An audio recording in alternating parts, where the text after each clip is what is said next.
Hey, what's going on everyone? Just want to show how Ignite Titan looks and what the mapping looks like. Gotta That's what run you're this seeing map now. quick. And then we'll show a quick breach and how it looks inside of a breach. And then from there we'll go ahead and get into the build and the passive tree, jewels, gear, and that sort of thing. And I'll see you in just a minute.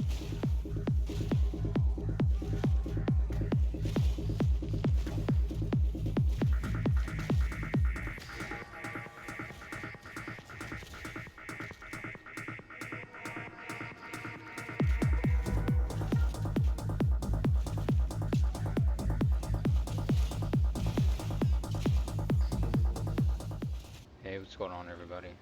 Let's go ahead and just get straight into the build. I'm not gonna make this a super long guide or anything super in depth, but just go ahead and explain how the skills work together, how you play the build, and everything around it. So our main skill that we're clearing with is Stampede, and we're using Aftershock, Devastate, Magnified Effect, and Armor Explosion. And then for the fifth link, we're going to use, it's called Fiery Death. So this is going to make the enemies that we ignite with Stampede explode on death with a 60% chance, and it's going to explode for 10% of their maximum life. So if you're in a map and it says, 100% max life for monsters, then it's going to explode for a huge amount of damage. And how this is going to work is from the armor explosion skill gem, because it converts your physical damage to fire damage, 100% of it. Then our single target damage, we're running Hammer of the Gods with Heft, Brutality, Heavy Swing, Fist of War, and Concentrated Effect.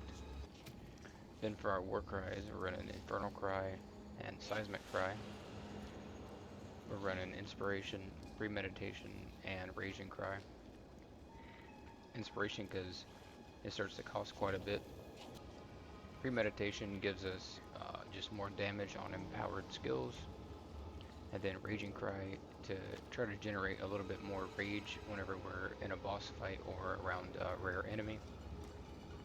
And Seismic Cry we're running Overpower for even more stun buildup to help with Stampede. Dazing Cry to daze them. Daze helps build more stun.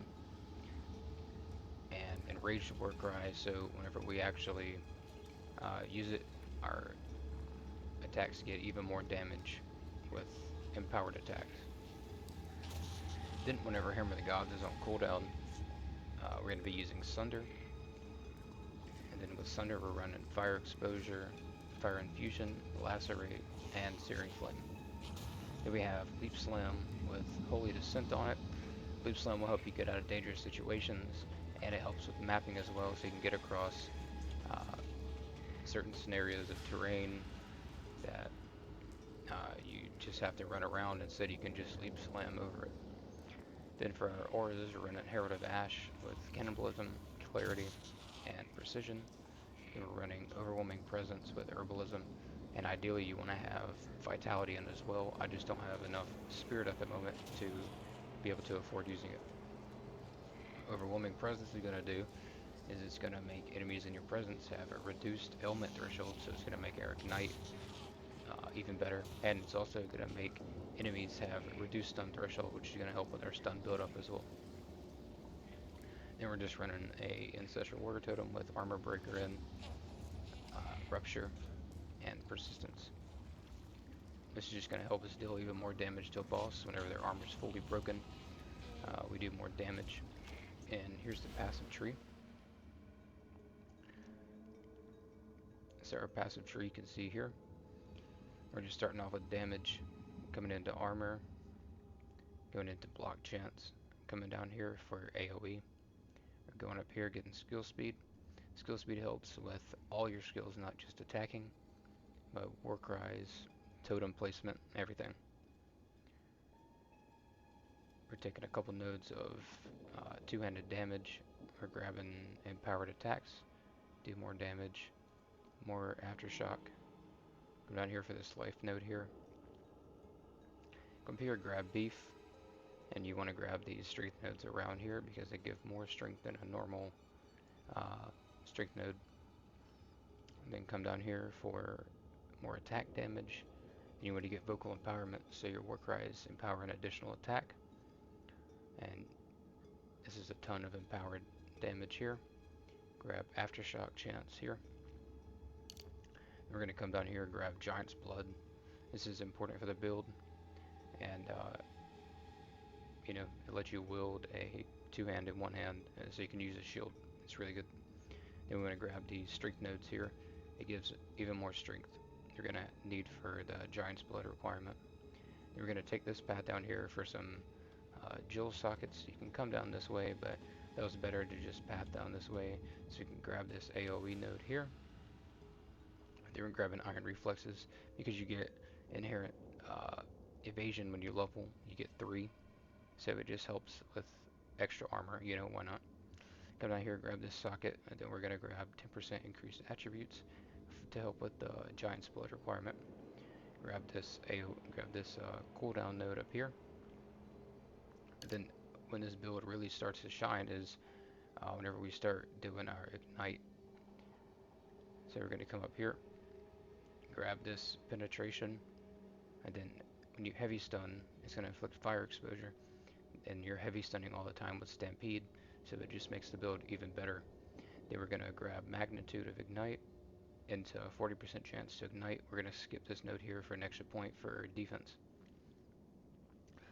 The infusion, the anoint we're gonna have on our amulet is burn away. It just makes it the magnitude even better, penetrates an additional 10% fire resistance, and then more fire damage. Now we're gonna need some survivability instead of just straight damage, so we're gonna run block chance here and grab this additional block chance here, and then grab these 3 here. Then we're going to come up with our last few points. We're going to come up from the beef node, come up here and grab this armor node into blade catcher for to defend with 200% of your armor against a critical hit. Then you can either grab this armor here for then life regen into physical damage, recoup his life, or you can grab here and go with this node here if you're running a ton of armor on your other equipment.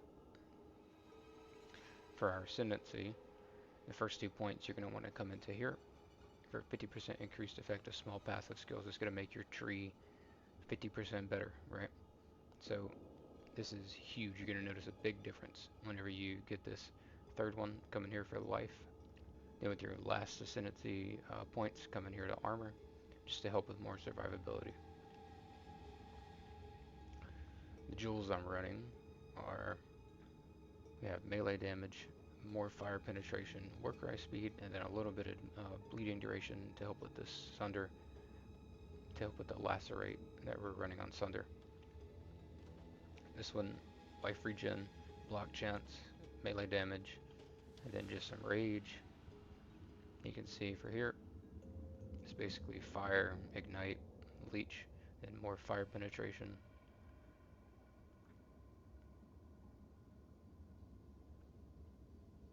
Empowered attack, still 18% increased damage. That's a pretty big one for this. An additional stun buildup. Our last one is just more damage, 20% damage against enemies with fully broken armor. That's good. That's going to help with the armor explosion skill, and then the fiery death 6 skill gem that you're going to run in Stampede. And just more rage on hit. This can be better. You don't really need as much rage generation. It can go with magnitude of ignite and more damage or block chance or life regen, life leech. There's quite a few different options. Now for the gear that I'm running with, on your two-hander, you're just going to run over. On your two-hander, you're just going to want to run a lot of fizz, attack speed, and then level of all melee skill gems. Get those as high as you can get it. On your glove, you're going to want life, attack speed, resistances.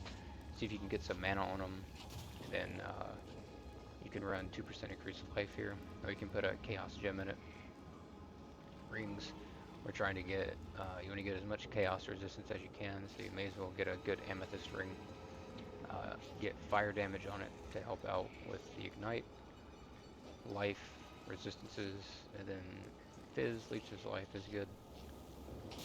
Other ring, just same thing, basically. You can try to get some strength on it to help out with Giant's Blood, leech, resistances, fire damage. Amulet, I'm running a solar amulet for the spirit, for the extra spirit, to help out with the auras. Armor, life, a large mana roll here, and then damage taken to recoup this mana. For a belt, we're running a plate belt for additional armor. It's going to help with survivability, life, resistances. You can run a wide belt as well if you'd like. That's good for charm. That's good for flash charges that you gain, which is going to help out a lot more. Helmet, just armor, life, resistances. I got chaos res in here. My chest piece, double chaos res, armor, life, resistances, typical stuff. And here, see on the boots, chaos res, increased movement speed, armor, resistances. Then you want to run a good life. And if you can get a good life mod on it, you'd want it. Then our shield, more life, block chance, armor, life, some strength. Physical damage reduction is an important mod to get on your shield.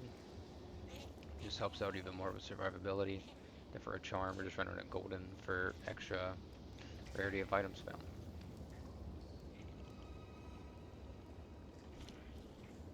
Hope it helped. If you guys like the build, please leave a like, and see you guys in the next one.